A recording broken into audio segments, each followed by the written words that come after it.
김민재 선수가 유럽 챔피언스 리그 8강 진출 나폴리의 새 역사를 썼는데요. 이날 경기 지난 주말에 있었던 아탈란타와의 경기에서 입었던 부상 이후 빠르게 복귀하면서 조금은 힘든 경기이기도 했습니다. 그런 과정 속에서도 이탈리아 현지 언론은 김민재가 어려운 상황을 괴력으로 이겨냈다, 초인적으로 이겨냈다, 극찬이 이어졌는데요. 김민재 선수의 활약 주요 상황과 기록을 중심으로 또 현지 평가 전체 내용들 소개해드리도록 하겠습니다. 우선 나폴리가 프랑크푸르트 독일 분데스리가의 강호를 상대로 2전 전승 5대0 대승으로 8강에 올랐습니다. 예, 그러니까 뭐 1차전 2대0에 이어서 이제 2차전 3대0 승리를 거두면서 1, 2차전 도합 스코어에서 5대0으로 승리를 거둔 거죠. 예, 이 경기 공식 최우수 선수는 두 골을 넣은 오시맨이었어요. 예. UEFA의 테크니컬 옵저버 패널은 그의 골이 이제 경기를 결정지었다라고 하면서 헤더 슈팅이 뭐 월드 클래스였고 두 번째 골까지 넣었다라고 하면서 플레이적으로도 그 골 자체가 뭐 좋았다라는 평가를 한 것 같아요. 뭐 당연히 이 경기에서 멀티골 넣었으니까 뭐 예. 이 경기 최우수 선수는 오시맨으로 가는 게 맞긴 하죠. 예, 물론 뭐 경기에 끼친 영향력은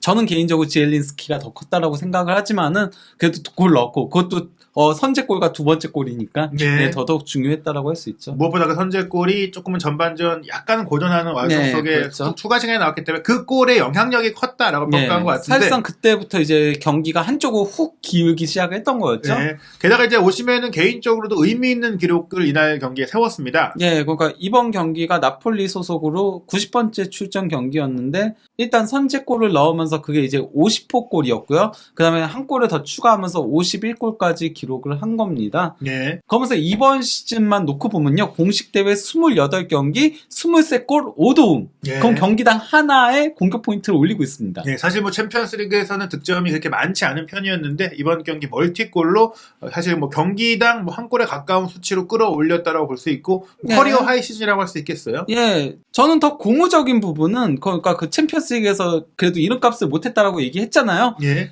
이번 토너먼트에서 2경기 연속 골을 넣었습니다. 그리고 이거는 나폴리 구단 역사상 처음 있는 일이에요. 챔피언스리그 토너먼트에서 1, 2차전 연속골이. 그러니까 물론 나폴리가 항상 16강에서 탈락하던 팀이었잖아요. 네. 하지만은 그래도 전설적인 공격수들이 없었던 건 아니었거든요. 뭐 카레카도 있었고 또 이제 카바니도 있었고 그리고 또 라베치도 있었고 그리고 이과인도 있었고 그런 전설적인 공격수들이 없었던 건 아님에도 아무도 그 토너먼트에서는 1, 2차전 연속골을 넣은 선수가 없었어요. 그게 어떤 의미에서는 나폴리가 16강을 돌파하지 못했던 이유였다라고도 할 수 있는 거죠. 예. 하지만 오시맨이 4골을 넣었는데 토너먼트에서 지금 3골을 넣은 거니까 1, 2차전 전부 다 골을 넣으면서 앞으로가 더 기대가 되는 부분이라고 할 수 있는 거죠. 어떻게 보면 조별리그보다 토너먼트에서 골 넣는 게 더 어렵기 때문에 더 좋은 팀을 상대하기 때문에 오시맨 선수가 아주 조별리그에서 골을 못 넣었던 건 몸 상태 문제라든지 뭐 전술적인 부분이라든지 그렇다고 이제 아예 기여 안 한 건 아니니까 오시맨이 현재 나폴리 최고의 역대 공격수 중 한 명으로 평가받을 수 있는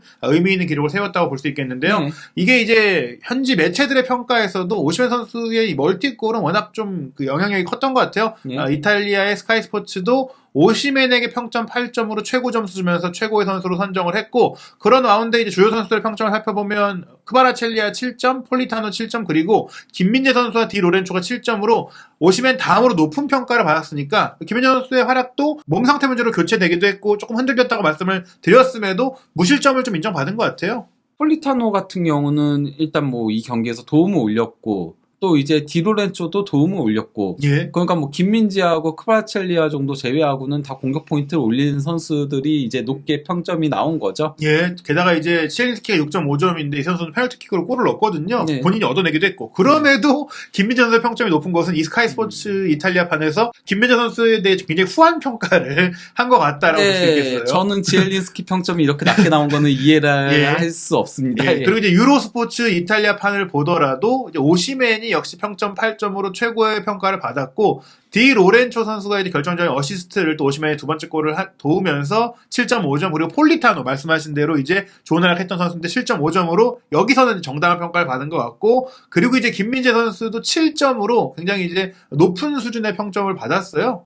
이 경기에서 폴리타노도 저는 상당히 좋은 활약을 펼쳤다라고 생각하거든요. 그냥 항상 그동안 보면은 나폴리는 결국 오른쪽에서 로사노나 폴리타노가 나왔을 때 좋은 모습을 보여주면 대승을 거둬요. 예. 왜냐면은 기본적으로는 왼쪽은 확실하게 흡이차라는 선수가 있긴 한데 오른쪽은 두 선수 다 좀 기복이 있어서 예, 이 선수들이 터져주면은 쉽게 이기는데 안 터져주면은 너무 왼쪽 중심으로 공격이 전개가 되는데 이 경기에서는 폴리타노가 상당히 좋은 모습을 보여주면서 그러면서 뭐 크로스 5회 그리고 롱패스를 5회 시도해가지고 4회를 성공시켰고요.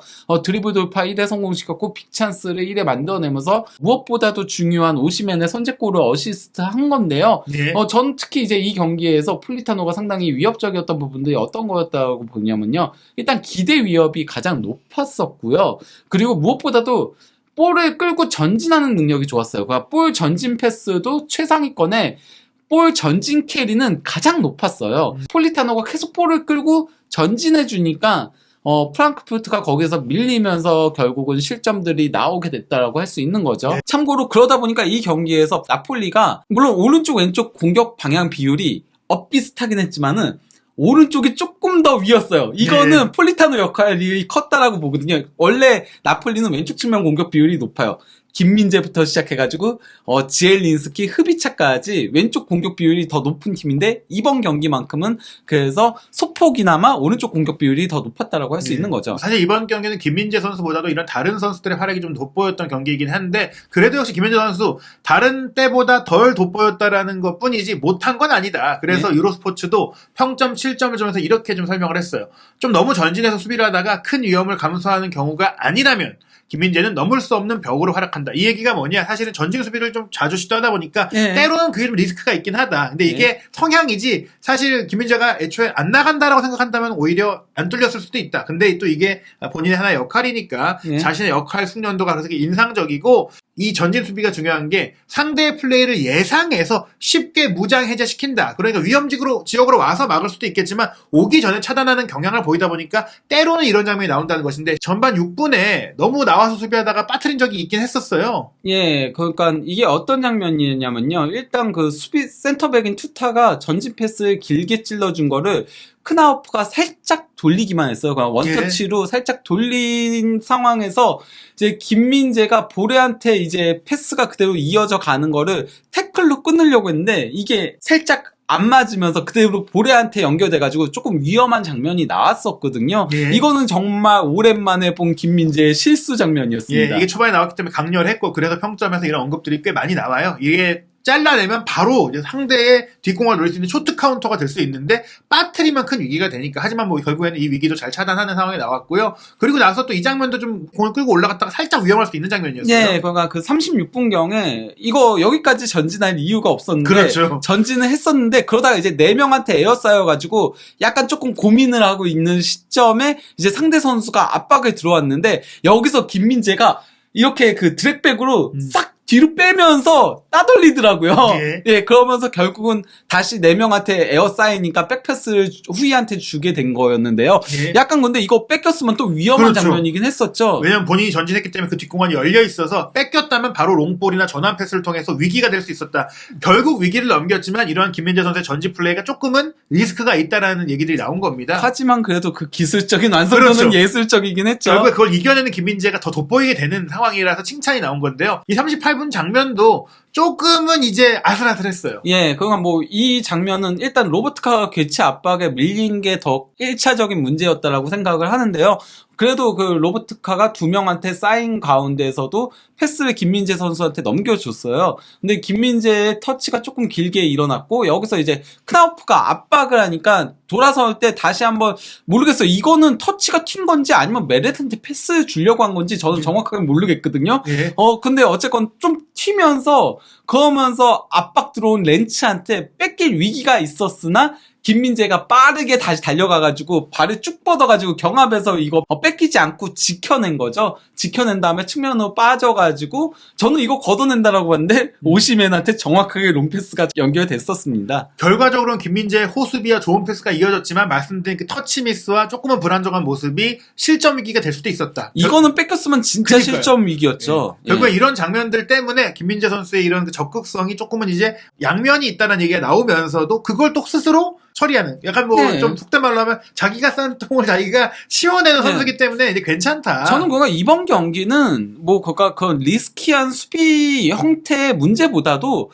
부상 여파가 더 컸다라고 그렇죠. 생각해요. 왜냐면 터치 자체가 전반전엔 좀 전반적으로 많이 튀었었거든요. 예. 그게 더 컸지. 김민재가 리스키한 수비를 하더라도 항상 잘 끊어왔었기 때문에 그런 것들이 돌파된 적이 없잖아요. 예. 도리어 이번 경기는 터치가 튀었기 때문에 도리어 수비력을 더 빛을 발할 장면들이 많았죠. 원래는 김민재는 굉장히 쉽게 수비하거든요. 네. 이미 차단을 미리 해버리기 때문에 쉽게 수비한다라는 생각이 드는데 이번 경기는 조금 어렵게 수비한다는 느낌이 들었던 거였죠. 예, 그것은 뭐 부상도 있었고 또 부상 자체가 혹사, 근육 피로, 너무 많은 스프린트, 너무 많은 경기를 소화했기 예. 때문이지 김민재 선수의 개인의 기량 문제라기보다는 컨디션 문제라고 봐야 된다.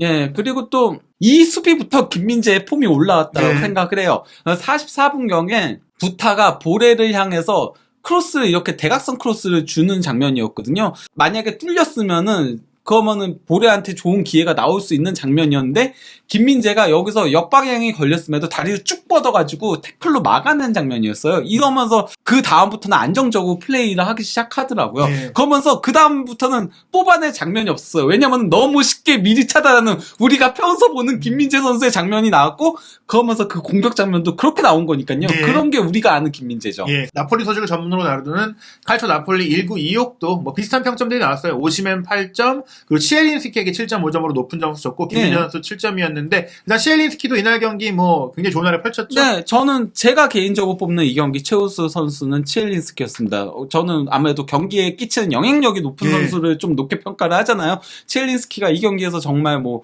패스도 상당히 많이 뿌려줬고, 그리고 이제 찬스 메이킹도 4회를 기록을 했었고요. 그리고 무엇보다 드리블을 4회 시도해가지고 3회 얻어냈었거든요. 그러니까 뭔가 볼이 발에 붙는 느낌이었어요, 이 경기는. 그러다가 결국 페널티킥도 얻어낸 거고요. 예. 예, 빅찬스 메이킹도 1회 했고 크로스 1회 시도해가지고 그대로 100% 성공률 기록을 한 거고 또 이제 태클도 2회 성공시키고 했었죠. 예, 굉장히 좋은 날을 펼친 치엘린스키였는데 그래서 이 칼초 나폴리에서 김민재 선수에 대해 평가한 부분을 보자면 평점 7점을 주면서 공을 소유했을 때의 견고함과 수많은 경합 승리를 통해 자신의 슈퍼파워, 피지컬적으로 슈퍼파워다, 피지컬적으로 초능력적이다, 초인적이다라는 얘기니까 말씀하신 대로 그 쭉 뻗어서 끊어내는 장면이라든지 본인이 1차적으로 조금 흔들렸어도 다시 그거를 끊어냈던 것에는 괴물적인 운동 능력, 그 신체 능력이 있다라고 평가를 한 것입니다. 그리고 칼초 나폴리 24 같은 경우에 전반적으로 박한 평점을 줬는데요. 오시멘이 최고 평점인데 7점이었어요. 그리고 진짜 박하네요. 멀티골인데. 시엘린스키도 7점이고 폴리타노 6.5점, 크바라첼리아 6점, 그리고 이제 김민재 6.5점이니까 뭐 디로렌초한테 7점 주기도 했지만 수비 라인 중에서는 굉장히 높은 평점을 줬다. 그러면서 김민재 선수에 대해서는 피지컬적인 경기를 했다. 그러니까 예전에 비해서 말씀드린 대로 평소보다는 몸을 쓸 수밖에 없는 상황이 있었다는 거고 상대 슈팅을 맞기도 했고 또 높은 곳에서 가속하기도 했는데 집중력을 그래도 유지하면서 상대를 통제했다. 결국에 이제 실수가 나왔을 때도 그 집중력을 잃지 않았다는 얘기고 이제 때로는 위험을 감수하기도 했다. 홀로 해결책을 찾고자 공격적으로 전진한 플레이는 센세이션했다. 이게 바로 이제 저희가 이따 소개해드릴 그 공격 장면인데요. 토토 메르카토 웹도 오시멘 8점, 치엘린스키 7.5점 뭐 비슷하게 저희가 말씀드린 활약들을 얘기했고 김민재 6.5점인데 김민재 선수 6.5점에 대해서는 저희가 이제 말씀드린 그 몸 상태 얘기를 한 거예요. 네. 하루 전에 부상에서 회복했고 두 차례 미끄러지는 까다로운 상황이 있었지만 자신의 괴력으로 해결했다. 팬들의 성원 속에 프랑크푸르트 골문으로 돌파하기도 했다라고 한 겁니다. 본인의 압도적인 힘으로 이겨냈다는 게 저희가 말씀드린 그 장면들을 설명하는 것이고 그리고 이 센세이션했던 돌파가 바로 52분 후반전에 나온 장면입니다. 김민재 선수가 이것도 뒤에 있었는데 상대가 등지고 있었는데 빠르게 달려가가지고 그래서 앞에서 끊어낸 다음에 그대로 드리블로 계속 치고 올라가면서 페널티 박스 안까지 가가지고 이제 슈팅을 가져간 장면이었던 거였죠. 저는 여기서 대단했던 게 뒤에서 달려 들어오는 속도도 대단했고 공이 오는 순간 그 바로 앞을 들어가서 탁 끊어낸 것도 좋았는데 이게 공이 칠 수 있잖아요. 공을 잘 확보하면서 2대1 주고받으면서 뛰어들어갔던 그 기술적인 것에다가 거기서 문전까지 3명을 제치고 들어가는 과감성, 슈팅까지 이거 거의 뭐 공격수 아닙니까? 이 장면은 정말 괴물이었죠. 말 그대로. 그리고 우리가 아는 김민재의 모습이었고요. 그래서 이제 김민재 선수가 조금만 쉬고 하면 더 잘하지 않을까 이런 생각이 들 정도로 이제 몸 상태가 중요하다 이런 느낌이었는데 그래도 말씀드린 대로 이 부상과 이제 혹사의 여파는 있었던 경기였다고 볼 수 있어요. 그건 뭐 이 경기에서 볼 터치나 이제 패스 시도나 성공은 전부 다 최다긴 했는데요. 패스 성공률이 86%면은 우리가 아는 김민재의 모습이 아니죠. 김민재는 90% 이상이 나오거든요. 그렇죠. 98% 나온 적도 있고 90%대를 유지하기 때문에 사실 뭐 86%도 안 좋은 기록은 아니에요. 그래도 이 김민재라면 키패스도 예. 없고 원래 뭐 크로스도 하고 다 하는데 예, 조금 그리고 어설프네. 무엇보다도 김민재 선수의 이제 강점 중에 하나가 반대편 전환 패스잖아요. 근데 이 경기에서는 그게 거의 없었고 그마저도 끊겼어요. 그러다 보니까 김민재 선수의 마지막에 이제 그 패스 네트워크 있잖아요. 팀 네. 전체 보면은 김민재가 패스를 주고받은 선수가 후이하고 그리고 지엘린스키하고 로보트카하고 메렉 골키퍼하고 라흐만인데 원래 김민재는 바로 반대편으로도 넘겨주거든요. 거기까지도 패스맵이 넘어가요. 그러니까 뭐 안기사라던가 심지어 폴리타노한테까지도 넘어가거든요. 예, 그리고 또 이제 바로 또 앞쪽으로도 넘어가가지고. 오시면한테 예, 주잖아요. 오시면한테도 주고 또 흐비차한테도 주는데 오늘은 그런 게 없었다는 거죠. 예, 오늘은 조금 다른 때보다 안 좋았는데 그 이유는 말씀드린 대로 예. 부상과 혹사 그 여파가 있었고 그럼에도 불구하고 말씀드린 좋은 장면들을 많이 만들어냈기 때문에 예. 이탈리아 언론들이 거의 7점대 평점을 준 예. 것입니다. 그리고 이거는 수비 맵인데요. 뭐 왼쪽부터 가로채기, 리커버리, 슈팅 차단, 클리어링 순인데요. 일단 뭐 가로채기 4회로 최다였고 그것도 이제 공격 진영에서의 가로채기들이 눈에 띄는 거죠. 김민재가 얼마나 공격적인 수비를 하는 선수인지를 여기서도 확인할 수 있고 리커버리도 한 번은 완전 공격 진영에서 그것도 페널티 아크 근처에서 기록을 한 거고요. 슈팅 차단 이외에도 하나는 이제 박스 안에서 하고 하나는 이제 페널티 아크 쪽에서 한 거고요. 그리고 이제 클리어링도 위험 지역에서 이제 클리어링을 했던 거였죠. 네. 네. 김민재 선수가 확실히 근육 통증이 있어서 그런지 그라운드 볼 경합은 안 좋았었거든요. 네. 그 그라운드 볼 같은 경우는 4회 시도해가지고 한 번밖에 성공시키지 못했는데요. 대신 공중볼 경합은 오늘 완전히 지배를 했었죠. 네. 이거는 저는 그러니까 김민재 선수가 일단 위치를 잘 선점하기 때문에 그랬다라고 생각을 해요. 예. 그래서 쉽게 상대 앞에서 끊어내는 장면들이 많았는데 그래서 이제 공중볼은 5회 경합해가지고 4회 성공시키면서 경합 성공률도 80%였고 또 이제 공중볼 획득도 가장 많았었고 그러다 보니까 이제 이게 그 볼 경합 그래프인 건데 네 번째로 높긴 했는데 저 중에 이 4선된 게 가장 높았다. 저게 바로 공중볼 경합이었다라고 할 수 있는 겁니다. 네, 결국에는 뭐 본인의 장점들이 유감없이 발휘된 경기였다. 챔피언스리그 8강 진출을 확정했고 이제 8강 진출팀이 전부 다 결정이 됐습니다. 바이에른 뮌헨, 벤피카, 첼시, 인터밀란, 맨체스터 시티, AC 밀란, 나폴리, 레알 마드리드인데 흥미롭게도 이제 이탈리아 팀이 3팀이나 올라왔습니다. 네. 이제 8강부터는 같은 리그 팀들끼리도 맞붙을 수 있고 제약 없이 추첨이 이루어지는데요. 한국 시간으로 3월 17일 금요일 저녁 8시에 이 8강 대진 추첨이 이루어진다고 합니다. 과연 이 김민재 선수가 챔피언스리그 나폴리의 첫 8강 역사에 이어 4강까지 갈 수 있을지 또 어떤 팀을 만나게 될지 궁금한데요. 김민재 선수의 챔피언스리그 우승 도전 과연 현실성이 있을지 저희가 분석도 준비하고 있고 또 다양한 이야기들 준비하고 있습니다. 김민재와 나폴리의 챔피언스리그 스토리도 한준TV에서 확인하시기 바랍니다.